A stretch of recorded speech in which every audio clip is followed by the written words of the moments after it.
Hi friends, Simit here from InformedTrades.com. In today's video, we'll discuss how to tell if your broker is trading against you. Let's get started. Okay, key points. In this video, I'll be referring to forex and CFD brokers. So in the whole issue of is your broker trading against you, I'm referring to forex and CFD brokers.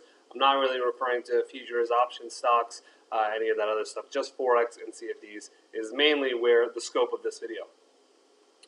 The simple truth of the matter is that almost all of them are, all of the forex and CFD brokers are trading against you. Technically, what that means is that they're the counterparty to your trade. If you're buying euros, if you're buying an oil CFD contract, they are the ones on the opposite side who are selling that to you and thus have that short position. You have a long position, they have a short position.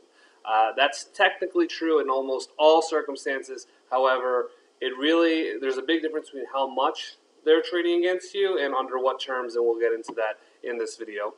As a general rule of thumb, the more leverage they're offering and the more instruments they're offering, especially if they're offering a lot of small cap instruments, illiquid things like small cap stocks or Bitcoin or something like that, the more they're doing that, the more they're likely to be trading against you or taking the opposite side of that trade. This is not necessarily a bad thing. Okay, it sounds really bad. It sounds like they have a conflict of interest, and there's definitely some truth to that. However, it's not entirely a 100% negative thing. A lot of it's going to boil down to how much you trust the broker, regardless of their policies. And related to that is you can ask them, point blank what their policy is, but unfortunately they're probably going to shy away from the truth. Hopefully there'll be some that tell the truth, and hopefully some are watching this now and are more likely to tell the truth. But in my experience, they're probably going to be a bit coy about it. Okay. So let's get a bit deeper into the details. In terms of a framework to sort of help think about this thing, there are two types of brokers. There are A-book brokers and there are B-book brokers. Okay, I've tried to visualize this on the screen now. In both instances, you're the trader. You're putting an order with an A-book broker or a B-book broker. If they're an A-book broker, they are taking your order, and they may be the counterparty for a moment. They may be the ones who are, if you're long euros, they've got the short euro position, at least for a moment. Now, what A-book brokers will try to do is try to be risk neutral. They don't want that short position, so they're going to try to offset it to a big bank. And A-book brokers make their money by charging you a spread, by getting a piece of the interest rollover, capturing interest on deposits, selling order flow. So they're saying, we have all these clients that are buying euros at this rate, and they can sell that information to other people. But generally, A-book brokers will try to be risk neutral. So they may technically be trading against you for a moment, but in spirit, they're not trading against you because they're just offsetting the order. A B-book broker is the one they're choosing what they want to keep and what they want to offset. So the size of the arrow here represents the direction of the risk, right? So B-book broker is only sending the arrow small. They're only sending a small amount of risk to the big banks. They are keeping a lot of the risk and thus the potential reward of the trade themselves. A-book and B-book. A-book refers to the orders that the clients are placing. These traders over here. B-book refers to what the company itself, the directional trades that company has on. So A-book doesn't really have a B-book, right? They're trying to be risk neutral, trying to offset their trades. B-book brokers are more likely to have a position. So if you're putting in a long euro order and they say, we want to be short order, they're just going to take the other side. They're not going to offset that.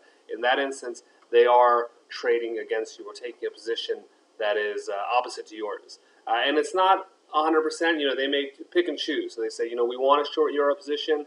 We want a short yen position, for instance. We want to offset everything else. Or we want a short position equivalent to, $100 million or $10 million or whatever, and they'll offset the rest. So they're trading, basically, is what the B-book broker is doing. And that's sort of the basic framework. Okay, liquidity risk is something that applies to whether you're an A-book broker or a B-book broker, and it really exposes how both brokers are sort of taking the opposite side. We saw this there was a big move in Swiss franc earlier in 2015, I think it was January of 2015, where the Swiss National Bank said they unpegged the Swiss franc from the euro, and the franc rose in value, I think, by double-digit percent in a matter of minutes. At that point, the big banks weren't really taking orders from A book or B book brokers. So both, in that instance, A book brokers and B book brokers were both stuck with that trade, and they were taking, essentially, they were stuck with the risk. They couldn't offload the position, and in that instance, they're kind of taking the opposite side of the trader here. So I mentioned that just to illustrate sort of the dynamics and how in those extreme situations, there might not be too much of a difference between an A book broker and a B book broker. And we saw that overnight when the brokers were forced to take on that risk, when they couldn't offset it. Some brokers were in quite a bad position, right? They lost a lot of money. There was a lot of financial stress in the whole industry because of that situation. Okay, so the bottom line is, if the broker is offering a lot of illiquid instruments, Bitcoin or single stocks, if they're offering a lot of leverage, they're probably taking on quite a bit amount of B-book risk. And the illiquid instruments is, I think that illustrates a point clearly, especially in light of our previous slide, where when there's liquidity risk, when it's difficult to liquidate, the broker is having that position. So if they're offering a lot of instruments, like a small cap stock or like Bitcoin, those types of things, this situation is regular, where it's going to be difficult to offset them. So in that instance, a B-book broker, if they're offering all these instruments, you're almost inviting that risk. They're like, well, we're not so concerned with liquidity risk. We're taking positions anyway. We want positions in these. We're willing to trade against our clients. That's something to bear in mind. If they're offering a lot of those instruments, they're probably taking the other side, especially if they're offering a blanket of you can trade 4,000 stocks, and some of them will have a market cap of $50 million or something like that. That's pretty illiquid. What that reveals to me, at least in my opinion, is they're indiscriminately taking the opposite side of their clients. So if they're like, our clients we'll always take the other side, and on any of these 4,000 stocks, and we'll offer 4,000 to 1 leverage. So we'll take any volume of order that they put in, we'll just take the opposite side. So that doesn't necessarily mean that they're going to do things like stop hunting, but it does sort of convey that they think you're going to lose, and they're happy to take the other side of it. And their market, usually I find what's revealing is their marketing, right? So I don't like to accuse, and I'm not sure how often it occurs. I don't really think it's a big issue of them actually taking out your stop and stop hunting. Maybe that occurs, but I think the larger business model or larger modus operandi is to simply invite you and create this opportunity for you to take the situation where you take a lot of risks. So, here's all these, trade 4,001 leverage on all these instruments, and maybe you'll make a lot of money. And, really they're just trying to get you to do that, knowing that it's not really a good move to use that much leverage on these or on these types of small cap stocks, and they'll just take the small illiquid instruments, and they'll just take the other side of that.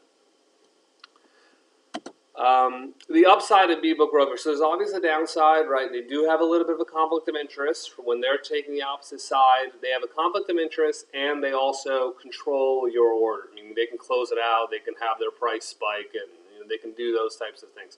So there's that obvious conflict of interest. The upside, though, is that because they're willing to take on that risk themselves, they can bundle your orders and offset them together. And they're offering, B-book brokers are really the only ones who offer, active trading, no pattern day trader rule, no uptick rule type of thing, pure trading environment, lots of leverage at the small cap stock level. That's not something A-book brokers offer. B-book brokers are sort of willing to take the other side of that.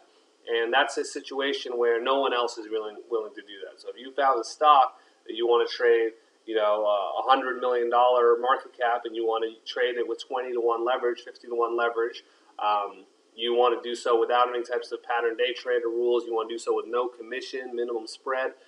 B-book brokers are really the only ones who are going to offer you that type of environment. Trade around the clock in a lot of instances. So that is one upside to that. Because they're willing to take that risk and no one else is, it creates some opportunities. So there's the obvious downside I just mentioned, as there is an upside. And I think that ties to our next point of, it really boils down to trust. So if you're thinking, this B-book broker offers a lot of instruments, a lot of leverage, Is it a good opportunity for me? Well, I guess it boils down to two things. One is that something you want? Do you really want to trade all these stocks and have all these instruments and this leverage? And is that something like that important to you? I hope you're an experienced trader, because if you're familiar with it, then I can see it being an advantage. If you're not so familiar with trading, if you're new, you may want to take it a little bit slower and trade something more liquid in general, some big common instrument.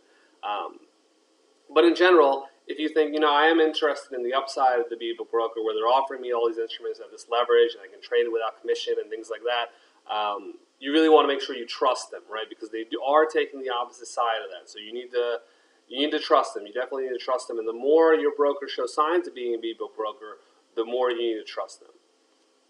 Okay, now the unfortunate downside of that is that you can ask them point blank, what's their offsetting policy, what's their dealing with that situation like, and in my opinion, in my experience, you get vague answers. And there's a couple reasons for that. One is they don't like, because it obviously illustrates that they're taking the other side of the trade. If you ask them, if you dig deep enough after you get around their evasive answers, that's the truth of the situation. That's one reason why they're not forthcoming. Another reason is that their staff just often doesn't know this, right? And these brokers up top of the management, they may not educate their staff about these types of things. So their staff is ill prepared to answer the question. So it's hard to get a clear answer from someone who actually knows what's going on inside the company. So that's about it. That's the situation. Any questions you have, comments you want to add, join us at informedtrades.com. Help us out if you want to help us improve our videos, make better videos, make more videos. Visit informedtrades.com/donate. Any contributions you make are appreciated. And of course, liking this video on YouTube, sharing it on Facebook, Google+, that helps us out as well. Best of luck in your trading and investing, and we'll see you next time. Take care.